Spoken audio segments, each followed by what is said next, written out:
नमस्कार श्रोते हो, दीपक रेगे कथाकथन चॅनलवर तुम्हा सगळ्यांचं मनापासून स्वागत. श्रोते हो, आज तुम्ही ऐकणार आहात चारुता सागर यांच्या लेखणीतनं साकारलेली कथा म्हस.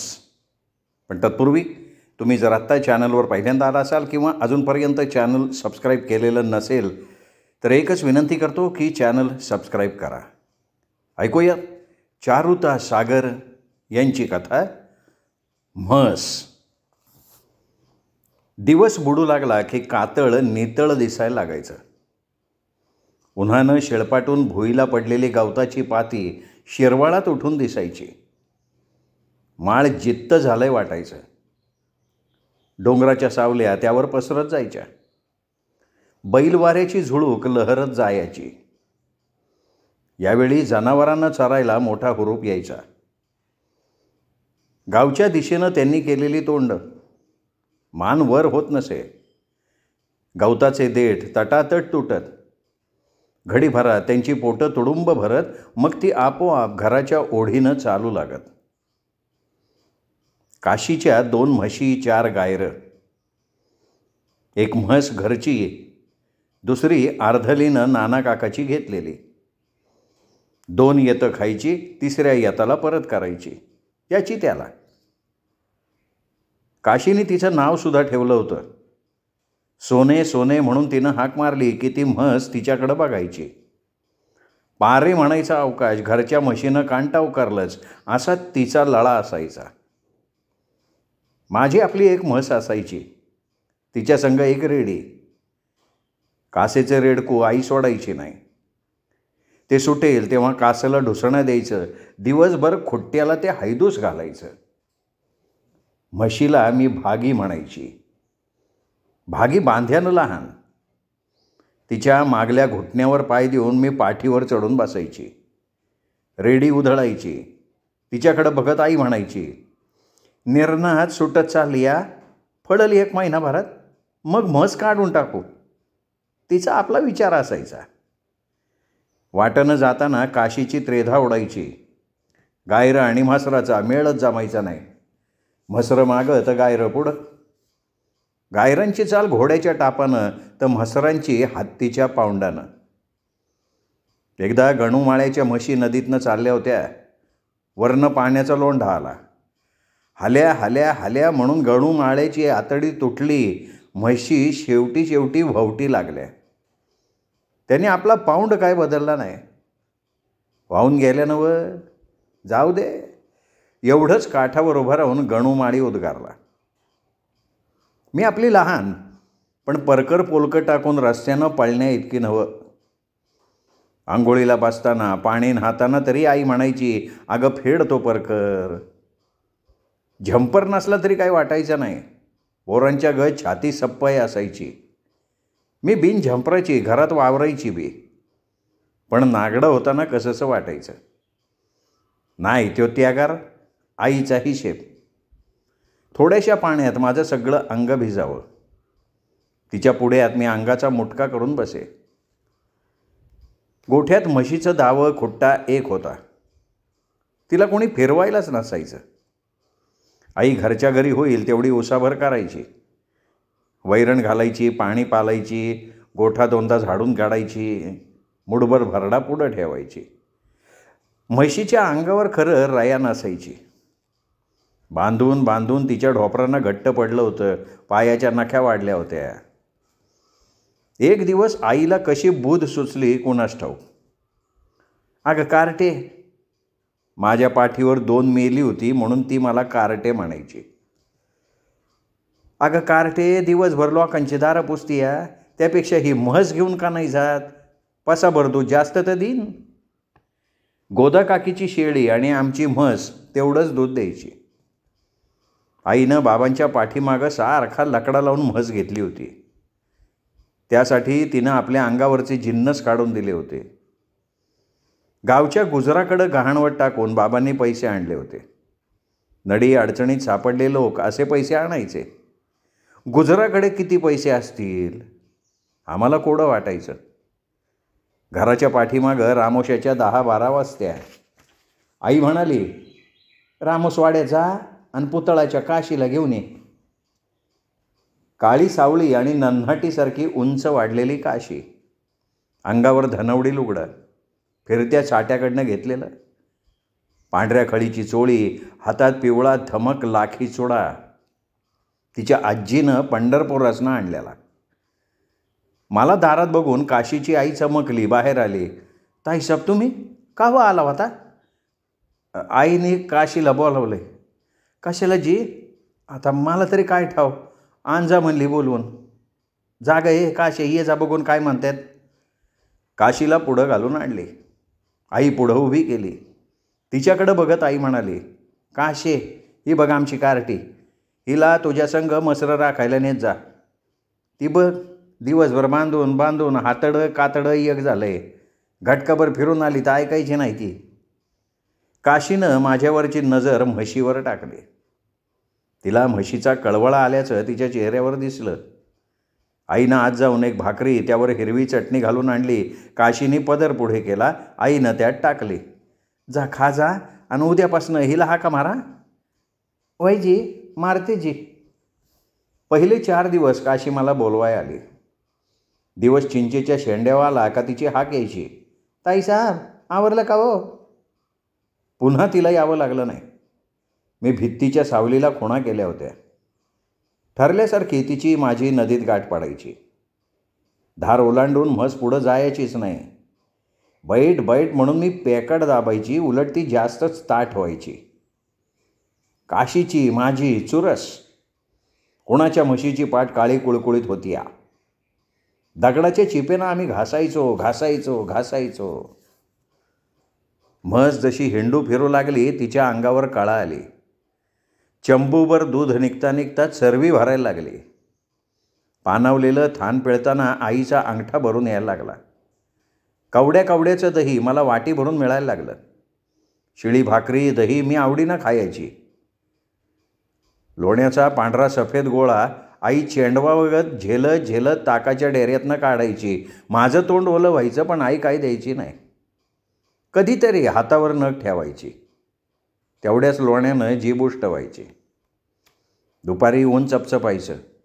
जनावरं नीट हिंडायची नाहीत. वर तोंड करून इकडं पळ तिकडं पळ करायची. त्यांच्या पाठीमागं सारखं धावावं लागे. काशीच्या तर पायाला दम नसायचा. काटा बोचला तरी पाय अंतराळी घेऊन धावायची. क्वचित हातातल्या काठीचा पाय करायची. जनावरं थोडी चरायला लागली की मग जवळ यायची. एवढा काटा काढता का? थुक्यानं तळवा पुसून माझ्याजवळ द्यायची. फिरस्त्या सोनाराकडनं घेतलेला चिमटा, कानकोरणं सदा जवळ असायचं, कमरेला खवलेलं. अगं पाहिलंस का किती मोठा आहे? तिच्या हातावर ठेवत मी म्हणायची. ती निरखत बघायची. काशीच्या पायाची चाळण झालेली होती. सराट्याला ती काटा समजायचीच नाही, तसाच खरडायची. रेशमी काटा तर मोडलेला तिला काढायचाच नाही. बाभळीचा मोडला तर काढायची नाही. असू दे काय होतंय म्हणायची. आणि आश्चर्य म्हणजे तिला व्हायचं काहीच नाही.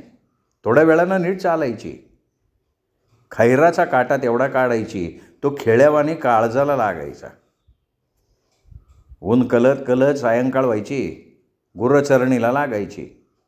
मग मी आणि काशी दोघीच एका खडकाच्या पाठीवर निवांत बसलेल्या असायच्या. दिवस डोंगराआड गेलेला असायचा. कडा लाली लाल व्हायची. बघता बघता मी त्यात हरवून जायची. काशी बोलायचीच नाही. वाऱ्याच्या झुळका अधनमधनं येत असायच्या. कपाळ कानांवर आलेले केस भुरभुरायचं. हळूहळू उजेड मावळू लागायचा आणि डोंगरमाथा उंच उंच वाढत गेलेला दिसायचा. माझ्यापेक्षा काशीचं ज्ञान कितीतरी अधिक. तिला जनावरांची भाषा कळायची आणि आपली पण तिने जनावरांना शिकवली होती. अगं ये ढवळे तिकडं कुठं निघाली, फिर माग. काशीनं ओरडून म्हणायचा अवकाश ढवळी गाय निघालेली जिथल्या तिथं थांबायच हवी. ए सोने पे, पाणी पे, नाही पेली तर दिवसभर मिळणार नाही. काशीनं एवढंच म्हणायचं. पाण्यात नुसतं उभ्या राहिलेल्या म्हशीनं पाण्याला तोंड लावलंच पाहिजे, हे असं काशीचं. ती मावळतीकडे बघत मला सांगायची, त्यो बघ मावळतीचा मुलूक. इळभर दिवस दमला म्हणजे तिथं आपल्या आईच्या पोटात इसाव्याला जातो. रातभर इसावा घेतो, पुन्हा सकाळच्याला आई त्याला देती पाठवण. मी नाही म्हणून रुसून बसतो, पण मग आई राग भरती. मुलखाला का अंधारात ठेवतो म्हणती, मग होतो तो लाली लाल. काशे, मी विचारायची, किती ग लांब असेल तो मावळतीचा मुलूक? काशी गंभीर होऊन सांगायची, लय लय लय लांब. तिचा हात लांबायचा. असं रात दिस चालत गेलं तर ह्यो जलम पुरायचा नाही, पुन्हा घेतला तर त्यो बी पुरायचा नाही, आणि असं किती जलम घ्यावे लागतील ते बी सांगता यायचं नाही. आणि पुन्हा वाटत आडव्या मोठमोठ्या नद्या आहेत, जंगलं आहेत, डोंगरदारी आहे ती, आणि पुन्हा एक म्हणतात 7 समुद्र आहेत, ते पार करून जाय हवं. त्यापुढं काशी काही बोलायची नाही, गप्प व्हायची. एव्हाना दिशा पार मावळून गेलेल्या असायच्या. गुर्र वाटेला लागलेली असायची. अंधार पसरत असायचा. डोंगरीच्या शेतानं वरच्या बाजूनं बाबू चिच्या येताना दिसायचा. अगं ए पोरीनो, घरला येत आहे का हिथंच वस्तील राहत आहे? चला उठा की, अंधार पडलेला दिसत नाही वय. वय की व, कडूसं पडलं, ध्यानातच नाही आलं. काशी गडबडून उठायची. हातात काठी घ्यायची. ती पुढं, मी मागं. रस्ता चांगला तासाभराचा. आम्ही घराच्या रोखानं चालू लागायचो, पण माझं मन मगाच उडून गेलेलं असायचं. काशीनं सांगितलेल्या त्या मावळतीच्या दिशेनं दऱ्या डोंगर ओलांडत. किती ग उशीर केला? दिवसाबरोबर यायचं नाही वय? हजारदा तुला बजावलं, पण तुझं आपलं तेच खरं. आईच्या बोलण्यानं मी भानावर यायची. धुते हातपाय, तपेलीतून पाणी आहे बघ, आई म्हणायची. ते कडत कडत पाणी पायावर घेताना बरं वाटायचं. दिवसभर भटकल्यामुळे झोपही निवांत यायची. काशी मला बोलली नाही, आदल्या दिवशीसुद्धा. सकाळी भिऱ्या कैकाड्याची सनई वाजताना मला कळालं की काशीचं आज लग्न आहे. काकुणास ठाऊक माझं मन उदास झालं. हळूहळू तिच्या घराकडे गेले. दारात करंजीचं डहाळं टाकून मांडव उभारलेला होता. माणसं आत बाहेर करत होती. काशीच्या कानात कोणीतरी सांगितलेलं असावं, ती हळदीचं अंग घेऊन बाहेर आली. माझ्याकडे पाहिलं आणि डोळ्यात पाणी फुटलं. त्यानंतर काशी नांदाया गेली. आई, सोडू का मसरं? अगं नको, कुठं जाती एकटी? अगं आई येते की हितनंच कुठून तरी फिरवून. नाही नाही, काय नको, बघते माझं मी.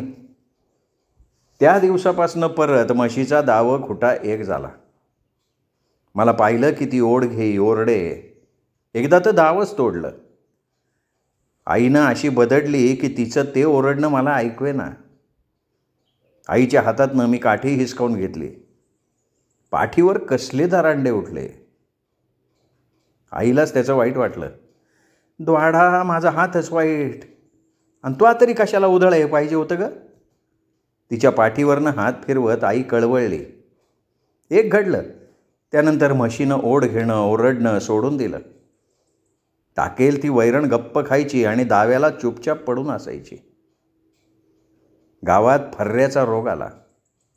वट्टांनी आपल्या म्हसरांची शिंग चुन्यानं रंगवली.